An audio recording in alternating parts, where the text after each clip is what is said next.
Good morning students.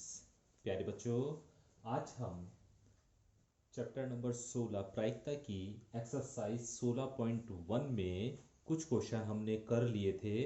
आगे के question करना शुरू करते हैं। तो इसमें क्वेश्चन नंबर 4 इस प्रकार से है कि एक सिक्का उछाला गया है और एक पासा उछाला गया है। तो प्यारे बच्चों, एक सिक्का उछाला गया है और एक पासा फेंका गया है। ठीक है। जब हम सिक्का उछालेंगे तो हम जानते हैं दो ही कंडीशन होंगी, दो ही स्थिति होंगी, या तो हेड आएगा या टेल आएगा। तो इसीलिए लिखा मैंने कि सिक्का उछालने पर हेड या टेल प्राप्त होगा, या तो हेड होगा या टेल प्राप्त होगा। ठीक है। अभी पासा भी उछालना है, हमें दोनों को साथ में उछालना है। तो जब हम पासा फेंकते हैं तो हम जानते हैं, ये मैंने आपको कल बताया था, कि जब हम एक पासा उछालते हैं तो हमें या तो एक प्राप्त होता है, या दो, या तीन, या चार, या पांच, या छह प्राप्त होता है। ठीक है। अभी हमने क्या करा है, सिक्के को और पासे को एक साथ उछाला है। तो मान लिया सिक्के पर हेड आया और पासे पर वन आ गया, तो ये कंडीशन हो सकती है हेड वन। कंडीशन क्या हो सकती है, हेड वन। जब दोनों को एक साथ उछाला गया तो क्या स्थितियां हो सकती हैं, कितने इसके सैंपल स्पेस बन सकते हैं, प्रतिदर्श समष्टि बन सकते हैं। कि मान लिया हेड आ गया, सिक्के पे तो हेड आ गया और पासे पर वन आ गया, तो एक सैंपल स्पेस तो यही हो गया हेड वन। Head one.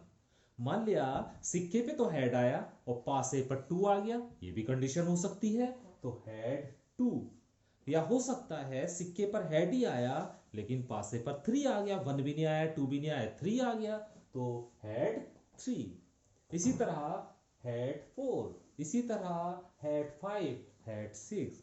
अब मान लिया सिक्के पर हेड ना आके टेल भी आ सकता है और टेल के साथ पासे पर वन आ सकता है, तो उसकी कंडीशन क्या होगी, उसके परिणाम क्या हो गए, टेल वन।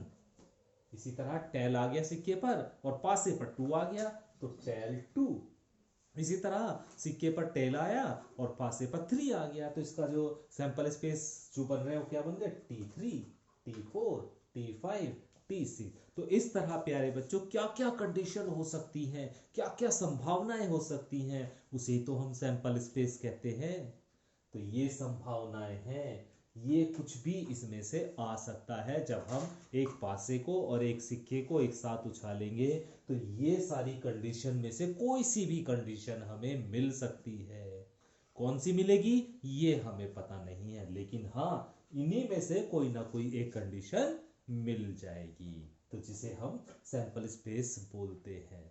तो इसके जो सैंपल स्पेस है या प्रतिदर्श समष्टि है वो इस तरह से प्यारे बच्चों तैयार हो जाएगी। ठीक है। तो मुझे उम्मीद है कि आपको ये क्वेश्चन नंबर 4 समझ में आ गया होगा। क्वेश्चन नंबर 5 देखिए, और क्वेश्चन नंबर 5 मैंने लिखा नहीं है, मैं पढ़ रहा हूं।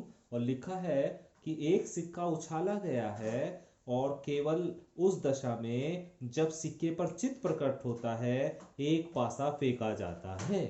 अब थोड़ा सा सवाल को आप समझिए। इन्होंने कहा है एक सिक्का उछाला। अब हम जानते हैं कि प्यारे बच्चों जब हम कोई सिक्का उछालते हैं तो उस पर हेड या टेल आता है ना।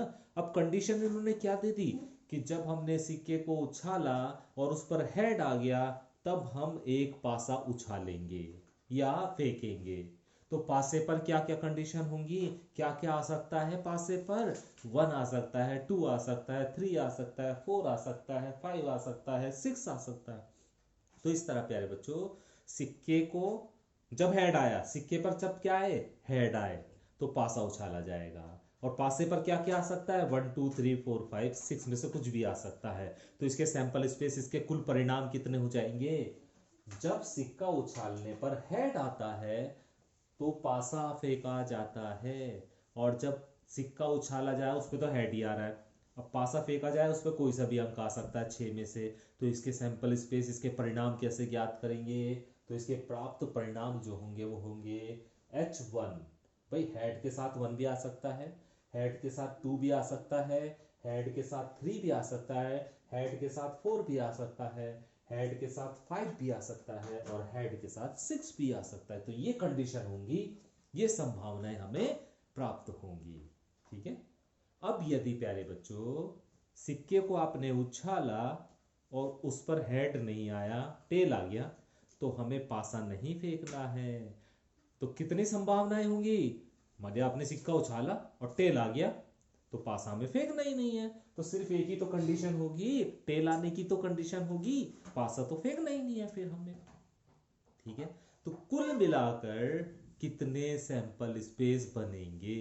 कुल मिलाकर कितने सैंपल स्पेस बनेंगे? तो प्रतिदृश्य समष्टि, ये कंडीशन कब की है? जब हेड आ रहा है और पासा फेंका जा रहा है, तो ये कंडीशन कब की है? जब सिक्का फेंका जा रहा है और उस पर टेल आ जाता है। तो सब कंडीशन हो सकती हैं, कोई सी भी संभावना हो सकती है। अब हो सकता है भाई सिक्के पर हेड आ जाए तो हमें एक पासा उछालना पड़ेगा, और पासे पर 1 से लेके 6 तक कंडीशन आ सकती है, नंबर आ सकते हैं। अब हमने सिक्का उछाला, मान लिया हेड तो आया नहीं भैया, टेल आ गया, है ना। तो ये वो सारी कंडीशन है, ये सारी संभावनाएं हैं जिनके द्वारा सिक्का उछालने पर पासा उछाला भी जा सकता है, नहीं भी उछाला जा सकता। तो प्रतिदृश्य समष्टि जो हो जाएंगी वो क्या हो जाएगी? ये सभी कंडीशन, यानी H1, H2, H3, H4, H5, H6 और T। अभी आप समझ गए होंगे H1 का मतलब है सिक्के पे तो हेड आ रहा है और पासे पर 1 आ रहा है। हेड H2 का मतलब है सिक्के पर हेड आ रहा है और पासे पर 2 आ रहा है। तो इस तरह प्यारे बच्चों क्वेश्चन नंबर 5 आपको करना है, इस तरह से इसके प्रतिदृश्य समष्टि बनाने हैं। क्वेश्चन नंबर 6 देखिए प्यारे बच्चों, और क्वेश्चन नंबर 6 भी आप जरा ध्यान से पढ़ेंगे तो बहुत आसान सा क्वेश्चन है। क्वेश्चन नंबर 6 ये कहा है, एक्स कमरे में, एक कमरा एक्स है, उसमें 2 लड़के और 2 लड़कियां हैं, तथा एक कमरा वाई है जिसमें एक लड़का और 3 लड़कियां हैं। हमें ज्ञात करना है कि एक कमरा चुना गया है और उसमें से एक बच्चा चुना गया है। ठीक है। तो इसकी क्या क्या संभावनाएं हो सकती हैं? एक कमरा चुना गया है और उसमें से फिर एक बच्चा चुना गया है। ठीक है। क्या क्या संभावनाएं हो सकती हैं, क्या क्या इसके सैंपल स्पेस हो सकते हैं, उसकी जानकारी हमें यहां पर देनी है। तो देखिए प्यारे बच्चों, ये एक्स कमरा है जिसके अंदर B1 और B2 2 बॉयज हैं और G1 और G2 2 गर्ल्स हैं। ठीक है।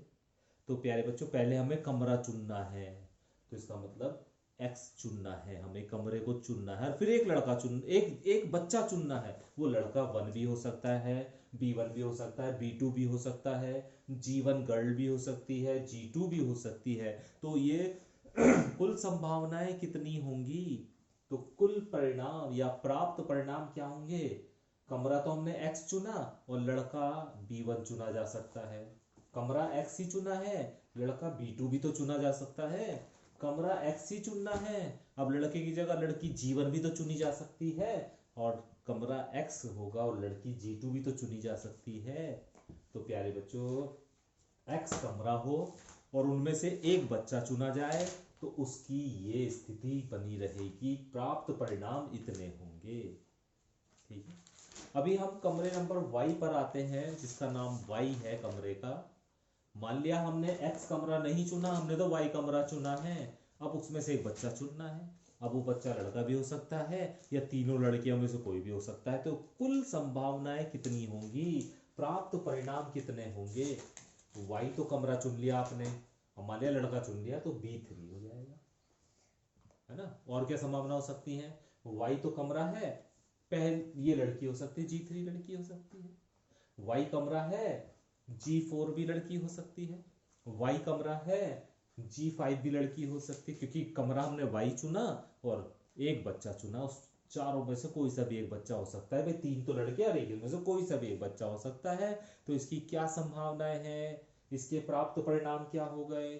वाई B3 भी हो सकता है, वाई G3 भी हो सकता है, वाई G4 भी हो सकता है और वाई G5 भी हो सकता है।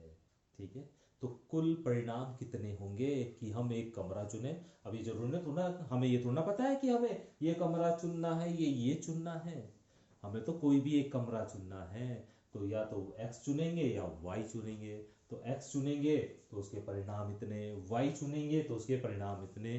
तो कुल सैंपल स्पेस कितने हो जाएंगे, इस बात की पुष्टि, यानी कि एक कमरा चुना जाए और कमरे में से एक बच्चा चुना जाए, इसके सैंपल स्पेस क्या हो जाएंगे।